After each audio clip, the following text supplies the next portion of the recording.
안녕하십니까. 쇼키무동산입니다. 정부가 보유세 인상을 제대로 준비하고 있습니다. 그동안 나온 언론 발표 중에서 가장 파격적인 건데 이것이 현실화된다면 보유세 60% 상승은 불가피할 것으로 보여집니다. 어떤 내용인지 오늘 한번 자세히 다뤄드리도록 하겠습니다. 여러분, 진보 정부와 보수 정부의 차이가 무엇이라고 생각하시나요?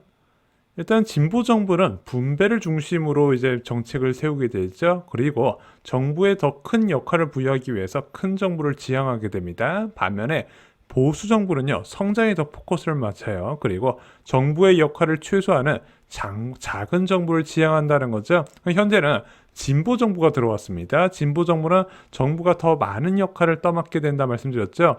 더 많은 역할을 하기 위해서는 무엇이 필요하다? 세금이 필요하다는 겁니다. 그래서 일반적으로 진보 정부에서는 좀 증세가 많이 이루어진다, 이렇게 보시면 좋을 것 같아요. 이런 세수 확보의 필요성은 결국 증세로 연결이 됩니다. 지난달 발표된 2025년 세제 개편안 보면요, 크게 주목받은 게 두 가지였죠. 법인세율 환원. 기존의 법인세율 최고 세율이 24%인데 이것을 25%로 조정을 했고요. 증권거래세율도 환원을 하면서 좀 이슈가 됐었던 측면이 있었죠. 기획재정부는 2025년 세제 개편안을 이렇게 표현을 했습니다. 환원이다. 환원의 뜻은 무엇이죠? 본래 상태로 되돌린다는 것. 원래 문재인 정부에서 있었던 세율이 있었는데 이것을 윤석열 정부에서 인하를 했습니다. 그리고 이걸 다시 문재인 정부 세율 수준으로 맞추면서 정상으로 되돌린다고 표현을 했죠. 부동산 세금은 어떻게 될까요? 부동산 세금의 종류는 크게 세 가지로 나눠집니다. 취득 단계, 보유 단계, 처분 단계. 자, 그런데 이 중에서 환원의 대상이 될 만한 게 뭐가 있을까 생각해 봤더니 바로 보유세입니다. 왜냐하면 문재인 정부 시절에 세 차례에 걸쳐서 대폭 강화가 됐어요. 정말 많이 올랐죠. 자, 그럼에도 불구하고 윤석열 정부에서 모두 원래 수준으로 환원이 됐습니다. 하지만 보유세를 올린다는 거는요, 이게 굉장히 정치적으로 큰 부담으로 작용됩니다. 왜냐면은 다른 뭐 취득세나 양도세 같은 경우는 뭐 팔거나 새로 매수한 사람한테 영향을 주지만 이 보유세는 기존에 갖고 있는 사람들도 한꺼번에 영향을 받거든요. 근데 전체 가구수의 절반 이상은 유주택 가구 아닙니까? 그 사람들의 경제적인 부담이 늘어난다는 거예요. 자, 그러면은 내가 내야 되는 세금이 늘어난다는 것인데, 그럼 그것을 실행하는 정권 아니면 이제 정치인 입장에서는 부담을 느낄 수밖에 없겠죠. 대표적인 사례가 제20대 대통령 선거 당시였어요. 이재명 대통령 그 당시 실효세율 1% 수준의 국토보유세 공약을 제시했거든요. 굉장히 파격적인 정책이었죠. 하지만 제21대 대통령 선거에서는요, 보유세는 조정하지 않는다고 선언을 했습니다. 어떻게 세금으로 집값 잡지는 않겠다고 이야기를 한 거죠. 실제 올해 6월에 집값이 정말 많이 과열됐을 때 627 부동산 대책이 나왔고, 얘는 대출 규제 중심으로 나왔습니다. 세금 관련 내용은 전혀 포함이 돼 있지 않았고요. 언론에서 막 도입한다고 난리가 났었던 규제 지역 확대 방안도 이 안에 절대 포함이 돼 있지 않고 오로지 대출 규제만 나와 있었어요.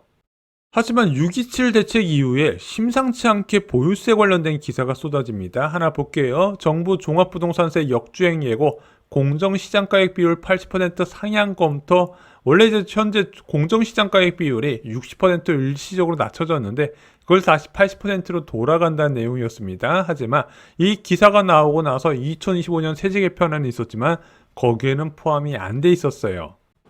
그렇게 언론들이 확인되지 않는 기사를 쏟아내나 했는데 굉장히 중요한 언론 보도가 나왔어요. 자, 한 기사 보겠습니다. 부동산 공시가격이 얼마나 오를까 현실화 폐기해서 보완으로 선회.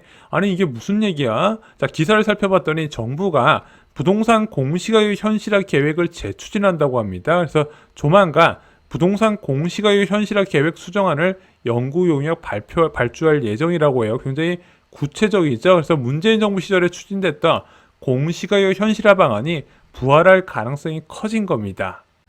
공시가격 현실화는 무엇이냐? 아시다시피 보유세, 종합부동산세나 재산세는요, 이 공시가격 기준으로 해서 부과가 됩니다. 시세가 아니에요. 근데 이 공시가격인 시세와 얼마나 차이가 나냐? 일반적으로 공시가격인 시세의 한 70% 수준입니다. 10억 정도 시세 아파트면 공시가격은 7억 정도 나온다 생각하시면 돼요.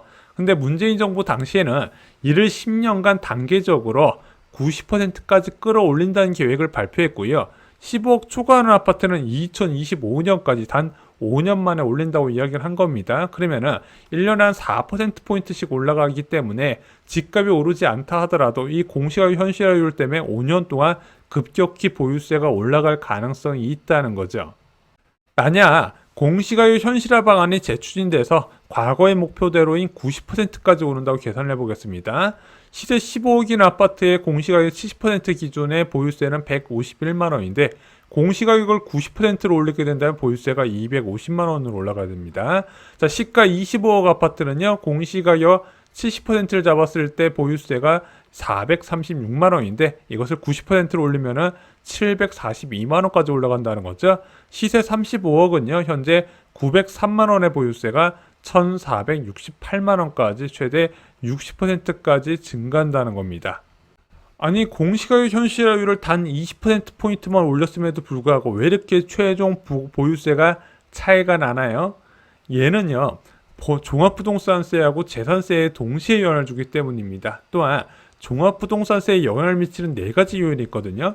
먼저 공시가격 현실화 비율, 그리고 기본공제, 공정시장가격 비율, 세율 등 이렇게 4가지가 있는데 이 중에서 가장 큰 비중을 차지하는 게 바로 공시가격이에요. 공시가격이 어떻게 나왔냐에 따라서 이 사람이 종부세 대상자가 되느냐 아니냐에 따라서 나눠진다는 거죠. 근데 공시가격이 그렇게 급격히 올라가게 된다면 당연히 종부세 대상자가 많아질 수밖에 없는 거예요. 그래서 없던 세부담이 새로 생길 수 있다는 거죠. 정부가 연구교육을 진행한다는 의미는 무엇일까요? 뭐 실행한다는 얘기죠. 이제 문재인 정부 시절에도요, 그냥 하루아침에 이 공시가격 현실화 방안을 진행하는 게 아니라 2019년 12월에 연구용역을 착수해서 1년 동안 연구용역을 진행했고요. 그 결과를 받아보고 2020년 11월에 정부가 이 공시가격 현실화율 90%를 조정하게 됩니다. 그때 이제 뭐 세금이 올라가는 게 미안했던지 이제 6억 이하는 재산세율을 0.05%포인트 인하하는 방안을 제시하긴 했어요.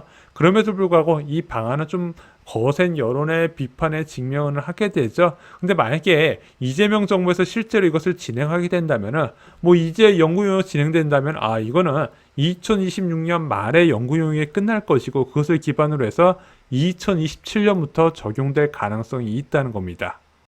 아니, 정부는 왜 공식적으로 발표하지 않을까요?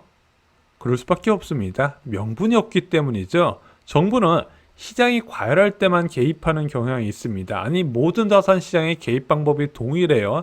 한쪽 방향으로 쏠릴 때만 개입을 하는데 현재 서울 아파트 매매 가격 변동을 보면요, 6월 말에 과열해서 빠르게 안정되는 흐름을 보이고 있습니다. 자, 8월 4일 발표에서 잠깐 좀 뛰는 모습이 보였다가 다시 안정된 흐름으로 전환이 됐죠. 자, 보유세 인상은요, 방금 말씀드린 대로 굉장히 큰 반발을 불러일으키기 때문에 조정 국면에서 보유세 인상을 발표할 가능성은 거의 없습니다. 아니, 근데 발표할 가능성도 없는 걸 연구 용역을 왜 맡기냐 이거죠. 정부의 구상은 무엇일까요? 이 보유세 인상에 대해서 생각은 하고 있다는 겁니다. 그래서 내년 부동산 가격이 급등할 경우에 이 카드를 꺼낼 가능성이 있는 거예요. 그럼 내년에 보통 집값 과열한 게 여름에 나타나지 않습니까? 자, 여름에 이제부터 집값 과열되니까 연구용역 박혀서 공시가격 올리겠습니다. 즉각적인 효과가 없을 수 있으니까 일단은 연구용역을 진행한 상태에서 부동산 시장이 과열되면 공시가격 현실화 방안을 꺼내 들고 이것을 조기에 앞당기겠다고 발표할 수가 있다는 겁니다. 그래서 지금 보유세 관련해서 2가지 카드가 언급되고 있는데 공시가격 현실화와 공정시장가격 비율 인상 2가지 카드가 같이 나올 수 있습니다. 그때도 아마 환원이라는 표현을 사용할 가능성이 있어요. 자, 윤석열 정부에서 다시 낮췄던 거를 정상화시키기 때문에 우리는 이걸 세금을 거두려는 게 아니다, 이런 식으로 포장할 가능성도 있다는 겁니다. 여기까지 알고 계시면 도움이 될 것 같아요. 오늘 준비한 소식은 여기까지입니다. 내년에 부동산 시장이 과열됐을 때 정부가 어떤 카드를 꺼내들 가능성이 있는지 오늘 한번 예시를 살펴보는 시간을 가졌습니다. 오늘 영상 도움이 되셨나요? 도움이 되셨다면 구독과 좋아요, 그리고 주변에 부동산에 관심 많으신 분께 이 영상 공유 꼭 해주시기 바랍니다. 이상 영상 마치겠습니다. 감사합니다.